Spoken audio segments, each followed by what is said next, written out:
Hello po sa inyo mga ka-Jansky, kumusta po kayo? At ngayong araw na ito ay meron na naman po tayong bagong ibabahagi sa inyo na kung saan ito po ay mga simpleng paraan para mas lalo pa maka-attract ng good luck na yan sa sabing yaman man o pananalapi.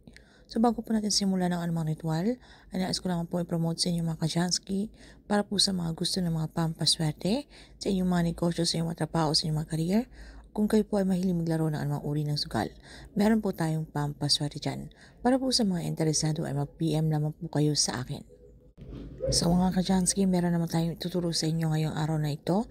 So kung kayo po yung mga taong marami pong mga utang na hindi po ito natapos-tapos, syempre hindi naman po natin maiiwasan yan, lalo na po na noong pandemyang nagdaan na marami pong sa atin na nawalan po ng mga trabaho. So meron namang iba dahil sa merong mga nagkakasakit. So kapag may mga problemang nagkakasakit mga ka-Jansky at yung pera natin ay tama lang, ay hindi po natin may iwasan na tayo po ay magkakautang, okay? Na tayo po ay umutang. So kung kayo po ay lagi na lamang kakambal nyo mga kamalasan na yan at marami po kayo mga problema lalo na po sa sabing pang pinansyal, pwede nyo pong gawin ang ritual na ito. So kinakailangan mga ka-Jansky na malakas po ang inyong paniniwala para ito po ay mag-work sa inyo. So dapat hindi po kayo nag-aalangan na kayo po ay curious lamang, sinusubukan nyo lamang kung totoo nga ba na ang mga ritual na ito. So kinakailangan na dapat yung sitwasyon na kayo po ay maraming utang dahil hindi nyo po ito inabuso. What I mean dahil kayo po ay nagkautang dahil kayo po ay nalulung sa sugal, sa kayo po ay ginagamit nyo ito sa masama, kaya po kayo ay maraming utang, halimbawa kayo po ay may bisyo, nagdodroga, okay? So, dapat yung mga tipong kayo po ay nagsusumikap pero dahil po sa mga nagkakasakit sa pamilya, so tila kulang pa rin po talaga yung ating mga kung meron man tayong ipon. So mga ganung sitwasyon po, hindi po yun sa mga bisyo kaya po kayo nagkakautang, alright? So gawin nyo lamang po ito sa gabi bago po kayo matulog.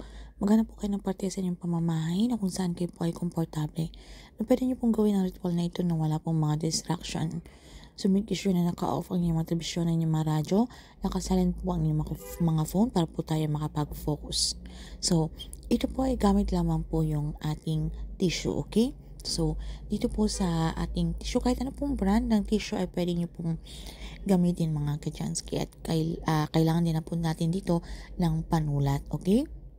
So dito po sa inyong tissue mga ka-Jansky, sulatan nyo lamang po kung ano pong petsa nung araw na inyo pong isinulat at then sa ilalim nito ay sulat nyo lamang po ang inyong buong pangalan.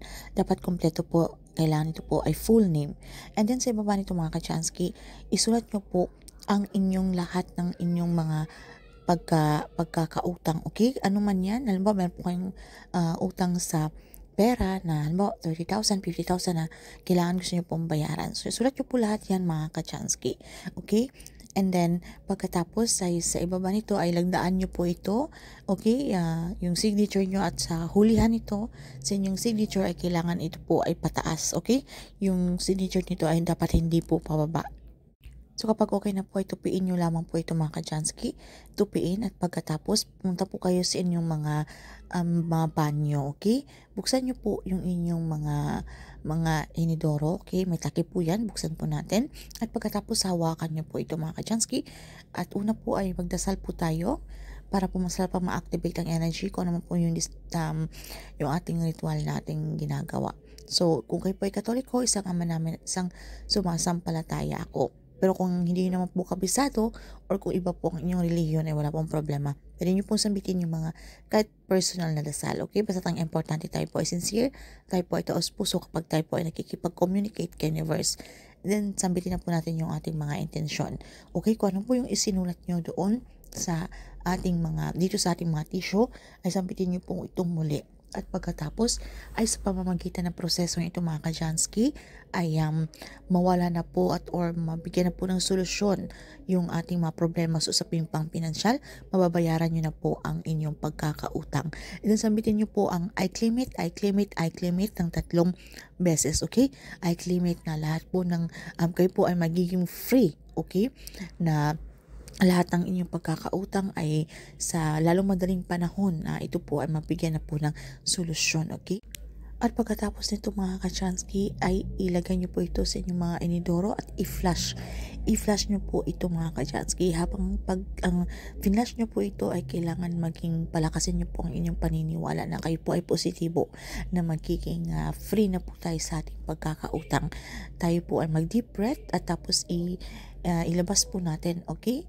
Yung ating mga, kung ano man po yung mga negative energy yan sa ating mga isipan, sa ating mga katawan.